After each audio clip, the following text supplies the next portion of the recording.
World's most famous arena. It didn't get bigger than that, does it?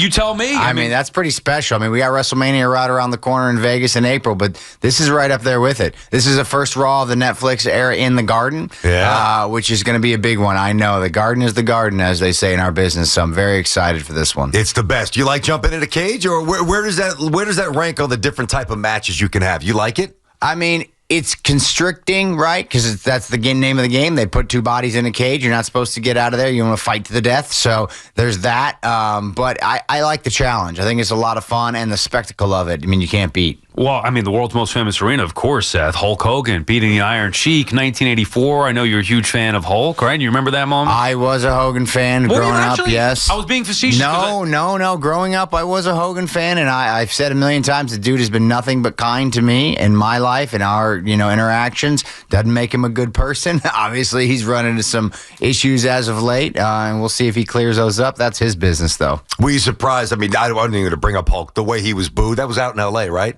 No, I don't remember. Okay. I was not surprised. Like that vociferously, like there was no cheers. No, none. I mean, look, he hasn't done a lot to like kind of harbor goodwill in his name over the past few years, and so I just think with everything that's going on with him, he came out. I saw it coming. I don't know if anybody else did, but I did. Yes. How about CM Punk? Like, is it easier for you? Now, I don't know what you think of him. I've just heard some stuff like, maybe he's not the nicest guy, and you're in a feud with him currently. Is it easier for you to be in a feud with a guy who maybe is perceived to not be? He's a little bit of a jerk, right? I mean, we're in the conflict industry, right? And I have a conflict with him. I don't like him. I haven't liked him for a long time. We have a lot of history, so it is much easier to talk badly about someone that you honestly don't like. Yes, that is accurate. But then what about getting in the ring with him and having to work together? That's trickier, That's trickier. That's part of the game, though. You get in there, but it's a great opportunity. It's almost like there's a little bit of therapy that goes along with that, because you get to get that violence out. You get to get that anger, that frustration out, with not so much of a filter, You're out there, it's just you and him. If the fists fly, they fly. Oh, okay. All right, pulling those shots here. Just saying, man. Yeah, understood. There's no doubt. So Seth is with us here in the studio. BT and Sal on the Fan tonight. Raw. It's on Netflix. The Cage. Give us a little bit of the rest of the card. We'll bounce around back to you. But what else do we have coming up on the card tonight? We are just in full WrestleMania season right now. All things are crazy. Obviously, what's on everybody's tongue is John Cena. Big night at Elimination Chamber. He's going to go on. Cody Rhodes is in the house tonight, from my understanding. Don't know what he's going to talk about, but I'm sure he's got something to say. Io Sky, new Raw Women's Champion, World Heavyweight Champion, I guess, for the ladies. Last week, beat Rhea Ripley in a shocker. She's in the house. Bianca Belair, her WrestleMania opponent, in the house. Jey Uso, the Yeet Man, in the house. So, I mean, we got a stacked card, and everything's kind of cruising towards Mania here in a few weeks. So you mentioned the Elimination Chamber thing and Cena turning heel, but you also mentioned letting the fist fly. Dude, what would happen if Travis Scott did what he did to Cody Rhodes to you? He's got the black eye. I guess it was supposed to be. That was ridiculous. You take him out, wouldn't you? Yeah, I mean, look, I have mercy on Travis Scott. That is not a man that needs to be in a wrestling ring with these giant humans. No offense to him, but I mean, he's just he's a cruiserweight brother. You know what I mean? He can wrestle Rey Mysterio maybe, but like he doesn't know what he's doing in there. He just whacked him in the side of the head, gave him a big old bruise, so like busted him open. Just awful. But like, if Cody gets his hands on him, I mean, it's done and dusted. And Cody's not like Braun Strowman. He's not Andre the Giant. Like, he's not a massive guy, but he dwarfs Travis Scott. So I mean, if he can get through like Travis's team of people, it's game over for him. Well, you think he actually wants to? Well, I mean, I know Cody? he doesn't. Go ahead. Go ahead. Cody's a very nice guy. I won't speak on his behalf, but he's got an undercurrent of frustration in there, especially when he gets taken advantage of in a situation like that. Absolutely. Okay. Absolutely. Very interesting there. So, how do you prepare back to you tonight? It's funny, and try to relate this to the other sports. Like, you're seeing a certain pitcher who throws a certain pitch. You do one thing. You're playing a certain team in basketball that plays a certain style. You prepare. How do you prepare for a cage match? Is it different than just stepping into a normal ring without the restraints around you? Well, I mean, there's so much that goes into it. So, first of all, we mentioned it, we're in the Garden. All right, so there's like an added pressure. We're on the road to WrestleMania. You're in the main event on Netflix live, millions of people watching around the world, and you've got the task of a cage. So you know mentally what you're in store for. So the pressure is like kind of through the roof. And from a physicality standpoint, you just have to kind of steel yourself, no pun intended, steel cage, but you have to get ready. You just know it's going to be painful. You're getting thrown into that thing. You're going to get nicks and cuts all over your place. You're going to be super bruised for probably a few days. I mean, the flight home tomorrow for me is not going to be comfortable, but you still got to try to get through it, get to WrestleMania. It's really a mental game more than a physical game. Pardon me, Sal. Real quick, Seth, do you get nervous before a night like tonight? Tonight, yes. I think there are very few. I've been doing this for a long, long time. Thousands of matches under my belt. Very few situations do I get nervous for. This would be one of them. And why, though? More specifically. Oh, I love the pressure, man. I think people, the stress, the added pressure of performing at a high level. Like, I mean, at where I'm at, that's what I live for. Yeah. That's what I want. Like, I want the ball when there's 5 seconds to go in Game 7. I want to be at the plate with the bases loaded, down 3 in the bottom of the ninth. Like, that's what I want. I'm living for that, man. And this is that moment tonight. BT and Sal in studio with Seth Freakin Rollins. I think it's a great question, BT, because even hearing you talk about it, Seth, I'm getting anxiety. Yeah. Like, millions of people watching at the Garden. Like, good God, what if I screw up? And then you said you're flying back home afterward. You fly private? What are we looking at these days? Nah, man. I'll be flying a commercial plane back to LA at 6 a.m. Yes, sir. And then when private flights are expensive. I don't care how, unless you're Elon Musk. Like, that's expensive. That's a company paid for it. Come on. Come on, Seth Freakin Rollins. Yeah. You have the aim with Triple H, no? I mean, come on. And maybe one of these days, man. Maybe one of these days. My wife also doesn't like to fly private, so she freaks her out. Like, she gets claustrophobic. Planes are a little bit smaller. Yeah, a little bit. Yeah, and it's just she can feel everything. So really. Yeah, so I just avoid it. Let her take, take the kid on a commercial solo. You got kids? You got a wife? Yeah, I know. Yeah, imagine how that's going to go over. So since you brought it in up, a cage match. Of course, Seth married to wrestler Becky Lynch. Now, is she active? Where are we at with Becky? When does she plan on coming back? I know you guys just have your first kid, or you had 2 now? No, only one. Okay, only one. How old? She's 4. Okay, 4 years old. I mean, Becky's been back since the birth. I mean, she won the title. She's been doing great. She was awesome. She took a few months off. She did some television and film projects, and so she's gearing up to get ready to come back. Don't know when that's going to happen just yet, but I mean, she is active. Yes, that I will say. She is not retired. She's not mentioned anything about retirement. There are future plans for her in professional wrestling. I'm thinking about, like, it could be cool. Like, you get to travel with your wife and family and work together, and then it's like also you get to travel with your wife and work together. You know what I'm saying? Love it. I love it. My wife's my best friend. That might be cheesy as hell, but we get along so well. And traveling together and working together has never been an issue. Like, we just it's so easy, and it makes life fun, I think. How do you like being a dad? Best. It's the best, right? The best, dude. There's nothing like it, dude. I'm a girl dad. Yeah. I love it, dude. I love it. When I was growing up, I never thought I wanted to be a parent. It was just kind of like real, into my own stuff. Yeah. And I was like, oh, yeah, maybe one day. But as I got older, I kind of thought, not going to happen.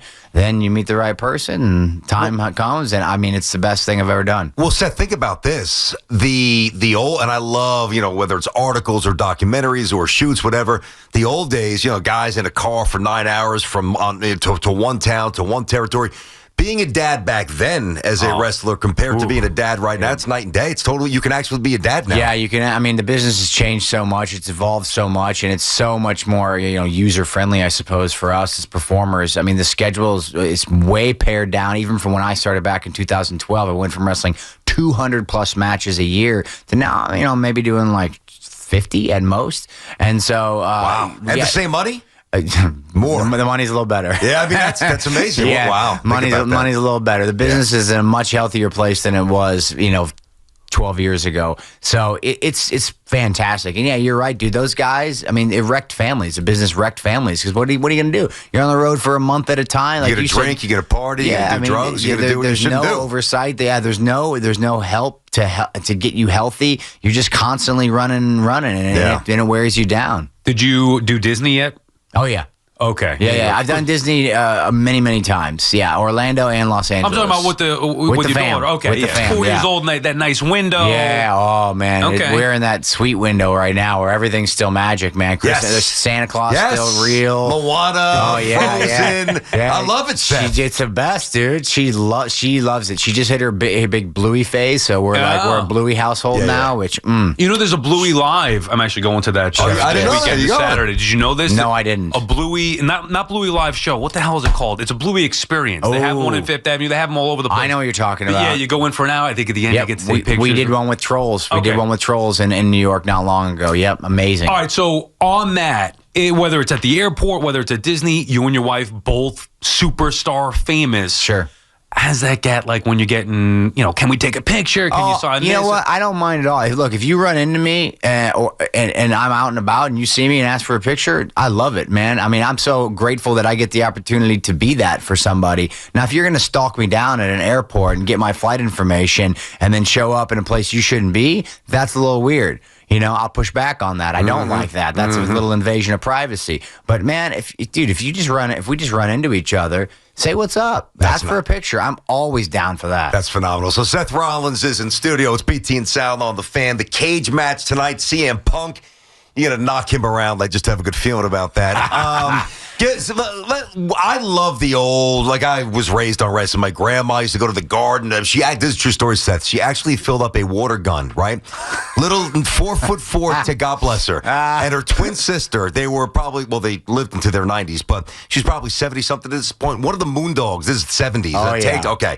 Comes flying out of the ring. She shoots vinegar right in his eye. Oh, no. Oh, she was an absolute, everything. What a menace. Everything was a curse. She was unbelievable. So I love the old school stuff and the new stuff, but I love the old school stuff. If you could wrestle one name from the past, who would it be and why would you want to wrestle that person? My favorite wrestler of all time is Shawn Michaels. He's the head of NXT, our developmental system right now. Shawn is, one of the reasons I became a professional wrestler. Now I've gotten the opportunity to wrestle a lot of my idols or be in the ring with them over the years. Shawn's one. I've done some promos with him. I would have loved to have wrestled him. And it's a good style, too. Like you don't want to wrestle Andre where it's a totally different contrast in style. I mean, sometimes, styles make matches, right? And that's a lot of fun. And I have had some great matches against big guys like a Brock Lesnar or Braun Strowman, stuff like that.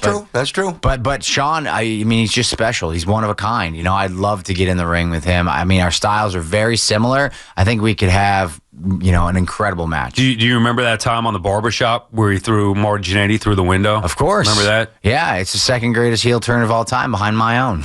Now, your own was when you were with the Shield, right? Yeah. People still talk about their... Sure do. What do we look at a Mania, maybe a little reunion here, or what? I mean, look, one of our guys is over in the other company, so he ain't coming. And Roman Reigns and I are here for life. Look, our paths are going to be intertwined. We're going to crisscross here and there until both of us are done and retired. So you never know. You never know what WrestleMania is going to look like. You never know what next month is going to look like. Could be any time. All right, so now I was doing some homework reading up on you, Seth. BT and Sal in studio here. Seth Freakin Rollins ahead of his cage match tonight at the Madison Square Garden on Monday Night Raw.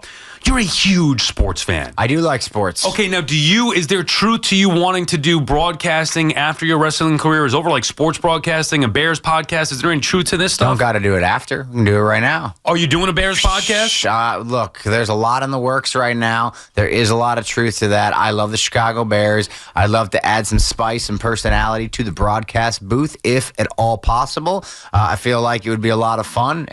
So yeah, we're talking about doing some stuff. Give me your insight on Justin Fields, who might be a New York Jet. Oh, you know what? I think he deserves another opportunity to start somewhere in the NFL. I mean, you look at the system he was in Chicago. I mean, he had a lot of chaos between his head coaches and his coordinators. When he finally had some consistency, you saw the performance increase. Obviously, you look at a prospect like Caleb Williams. Seems hard to turn that down. Caleb had a good rookie year as well. But I think Justin he's a young cat, and I think he deserves another opportunity. His skill set is incredible. Would you want to see Aaron Rodgers? Who knows where he's going to go? But if Aaron Rodgers goes to the Vikings, Vikings got some talent. Do you want to see that? Or do you think Rodgers can still play? Oh, he can still play. I mean, he had a good season. You look at the numbers last year; he had a pretty good season. Yeah, little hollow numbers. Trust me, I'm a Jets fan. Sure. Keep going. Yeah. But I mean, the numbers are there. It's not like you look at him and you see this massive drop off in skill. Do I think he's got another Super Bowl in him? Honestly, no. So I don't know if I'm a team that's going to want to waste a ton of money. But if I think I've got every other piece in place, and I need a good, solid veteran quarterback that's going to come in and run the offense and not make mistakes. Well, there you go. Well, put it this way. Let's see, because the Vikings haven't made their decision yet. From a Bears perspective, would you rather play the Vikings with Darnold or the Vikings with Aaron Rodgers twice a year and possibly a playoff game? I want Rodgers because I want to beat him so bad. There we go. I want him on the team. Like Darnold, I had no dog in the fight. You know, and I was kind of rooting for Darnold because he was an underdog. Yeah. He kind of been cast out. Well, we ruined them pretty much. You can root for the reclamation project. Then you go in there and you got a great system set up, great coaching, and look at him. You know, he shows what he can do. So I would love to get Rodgers in there. I would just love to beat him down, man. I want to beat him twice a year. I would love to do it. I think we're going to be such an exciting team next year too in Chicago. Is that because he owned you when he was with the Packers, Yes. or any personal stuff Correct. or anything? I mean, I think he's a goof. I do. I watched his documentary series out of just morbid curiosity. We loved it. I mean, it was fascinating, right? It was fascinating. And I think, I can relate. I can relate to a lot of the things that he has gone through in his career, especially talking about when you reach the mountaintop and you think it's going to give you all these kind of this feeling, this sense of accomplishment, and it doesn't happen. And then you're like, well, what's next? And you start to try to fill up that space, right? Because there's this giant void that you've created in your life because all you've done is focus on one singular goal, and you think that's going to fill you up when you reach it, and you don't have it. So I really related to that. Some of his personal views are a little out there for me, but mostly it's because when he was with Green Bay, he just dominated Chicago. And by the way, when you get to that place that you're talking about, that Rodgers spoke of and that you just mentioned, does that, when you can't, if you can't fill the void right away, that's got to lead to depression? Sure. It's got to. Oh, absolutely. I mean, I for me, after 2015, I had main evented WrestleMania. I won the world title. So, 2015, I'm riding, trying to meet some sort of expectation that I had in my head. I get hurt at the end of 2015.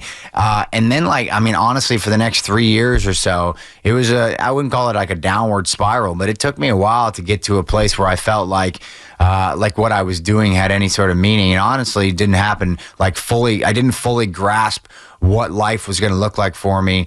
And what was going to give me meaning until I married my wife and had my daughter. I mean, that was really the game changer for me. Now that you say that, I remember, because I was into it more so back then. I remember when you started trying to get to the top, and then were you wearing that all white outfit where you I had a great Power Ranger outfit. Yep, SummerSlam 2015. Okay, well, whatever. Then you got to the top, right? And then you got hurt. Yep. Do you think professionally you've ever been back to that top level? I mean, yeah, I think I've gotten back there for sure. Look, that was 3 years in, 2015 for me, a little less than 3 years.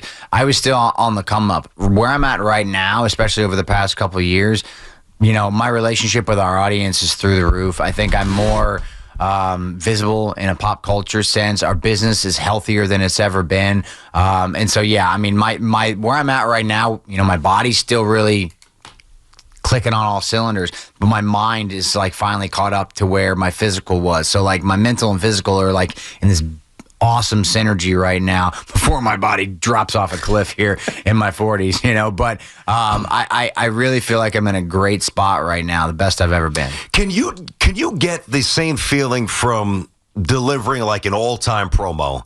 Not a good one, just crushing it, versus that highest moment in the ring? Is there any, or do they hit the same level, or is it always in the ring? Yeah, no, they definitely hit the same level for me. I mean, promos is a place in my career that I've really had to work at. I'm not saying the in-ring came easy, because it didn't. I put a lot of man hours into that, but the physical aspect, it just appeared in my mind better. It was smoother for me. I was just able to do it. I was always in athletics as a young kid. I liked performing, and when the two kind of came together, it was super easy for me to transition that into this world and to see progress with it and to feel comfortable with it. Talking on a microphone, not so much. Well, I would never guess that. You sound pretty clear now. Pretty good. You go back to my pre-WWE days and you look at any promos I cut as Tyler Black. I mean, you're like, that's not the same guy. That could not be the same guy. That was your name? Tyler Black. Who came up with that? Me. Oh, Me, okay. yeah. Is there any meaning behind that one? Combined two of my favorite characters from Filmdom, I guess literature as well. Tyler Durden from Fight Club and Sirius Black from Harry Potter. Okay. Look at this guy. Yeah, so bang, bang. Two different worlds, but you know, I'm all over the place. I'm well-rounded. Is it hard when you take on, like, and I don't know this to be true, but I almost get the sense, like, I'm going to throw some old names at you. Like, if I see an old Don Morocco promo, that's Don Morocco. Yep. Like, if I see Roddy, that's Roddy being Roddy. I know that Flair stretched the boundaries of a little bit, but I know we all know he was a nutball. You ever met Rick? Yes, I have. No, so I know it's not that different. Yeah, it's not that much of a stretch. You know, I mean, I did mean that, but so I know what you mean. But if you are the type of persona that is, he's nuts, that you have to really change who you are when the promos start or when you get into it, that's got to be exhausting. How much of what we see and hear from you is truly you? You know what? It's all me. It's just a weird side of me that I don't bring out in public. It always sort of existed in there. And if you go back, I mean, if I think back to my teenage years and my childhood, there was always kind of a flamboyance. There was always kind of this arrogance. There was always kind of this attitude that I had. And I was just never comfortable enough to let that part of me out, to let people see that sort of thing, you know? I think, look, we're humans, so we're all sorts of multifaceted creatures, right? And that's just a part of me that in my private life, I just don't bother with it. But when it's public, there it is. I can put it out there now. I don't have this fear of judgment that it's not going to work, or that people aren't going to like me, or that, you know, I'm going to get ridiculed for something I wear or something I say. So there's just this like comfortability in who I am, and that part of me that I never really let out before. And at what point did that click? Because I feel like if you don't do that, not you specifically, Seth, but in general, if you don't do that, you're never going to get over on the mic. You're never going to be good if you're just not letting that true part of yourself out. When did that click for you? Oh, probably just a few years ago, man. Really? Yeah, really. Honestly, like when I started kind of drifting into this character a little bit, it allowed me to explore that side of myself that I hadn't really touched on in a long time. And you look at other parts of my career and different sort of iterations, like they were other parts of my personality that I was able to take and throw in there. You know, you look at the architect, you look at kind of that sellout, sort of arrogant, over the top entitled. I mean, look, I had that a little bit in there, you know what I mean? And I was able to channel that. And then this sort of the visionary is just this idea of this over the top. I know everything. I know exactly what I'm doing. I can see things before they happen. Like there's sort of always that undercurrent in me in certain parts of my life. And so I just find it, scoop it out, and like blow it up, you know? By the way, how much that rope set you back? Couple G's? What are we doing here? Is this that real a stuff? nice one, man. And shout out to King Troy. He's my stylist. He takes care of it all for me. I ain't got a private jet, but I got a stylist. I hear you. One more for me, BT. Yeah, go ahead, Sal. Tom Brady. What are your thoughts on him as a broadcaster?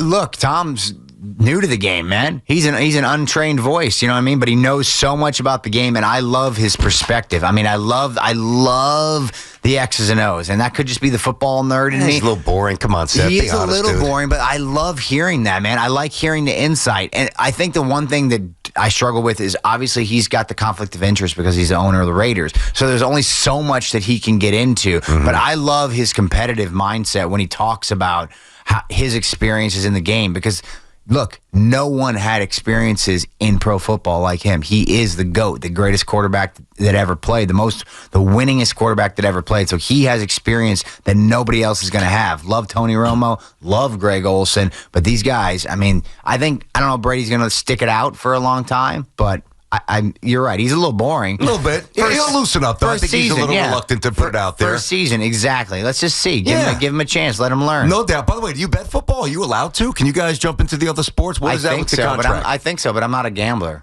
Yeah, I don't. If you start, just bet against the Jets. You'll win every single week. Slippery slope, bro. Slippery slope. Agree. With certain things. Yeah, I'm like, I don't. Be smart, dude. I see all these like massive bets on, you know. I'm like, dude, you know, it's because it's right there. Yeah, that freaks me out. So the folks, you're a big sports fan, as we've already determined here. In baseball, they say the first thing to go is a little bit of vision. And you can't quite see the spin, which means you have to guess a little bit if it's a curveball or a slider. Means you're a little bit, so you got to cheat, okay? Yep. And when you cheat and it's soft, you're out in front, you're done. What is the first thing, if you even know, that generally goes for a wrestler? Ooh. Ooh, that's a great question.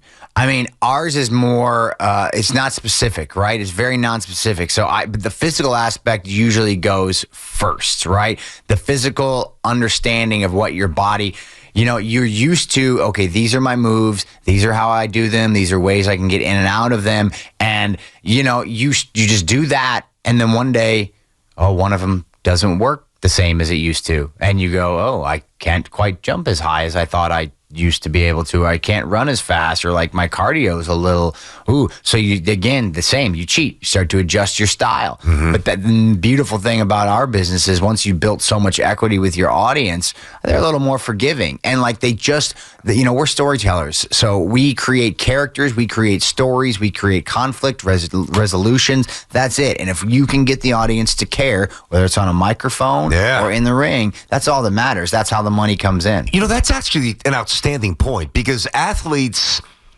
they aren't given the grace of aging, because there's 80,000 people screaming. And if you quarterback, even if you got 2 championships like Eli in the moment, all right, you overshoot somebody by 3 yards on a third down, you're going to hear some boos, right? But wrestlers it's like that sentimentality, that the storylining and the decades of being so connected to people, even if, all right, he's not quite what he used to be or she used to be in the ring, it's that affinity for what that person represents, more so than maybe what they're doing right in the moment. They are more willing to accept being aging. Yeah, correct. And look, the thing is, if you take it to football, right, you look at some of these quarterbacks you talk about, like you see them adjust the way they play over the years. I mean, even Pat Mahomes, from the way he played he's still a young man. I don't even think the dude's like barely 30, if that. But the way he played in his first few years compared to the way he plays now, he's just a little smarter.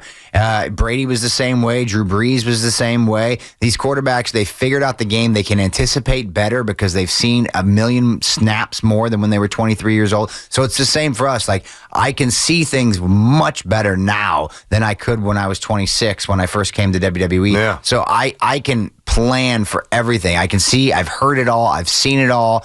I've learned it all. Like, I can figure out exactly what's going to put me in the best possible situation where I don't have to rely on doing double backflips off the top rope, Yeah, I do. You have an end date in mind?